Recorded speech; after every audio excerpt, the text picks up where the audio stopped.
भन्छौ राम्रै छ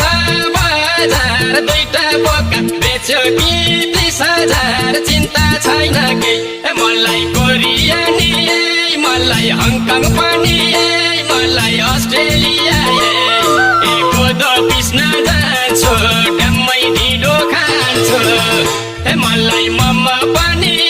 मलाई पिज्जा पनि मलाई मिठो पनि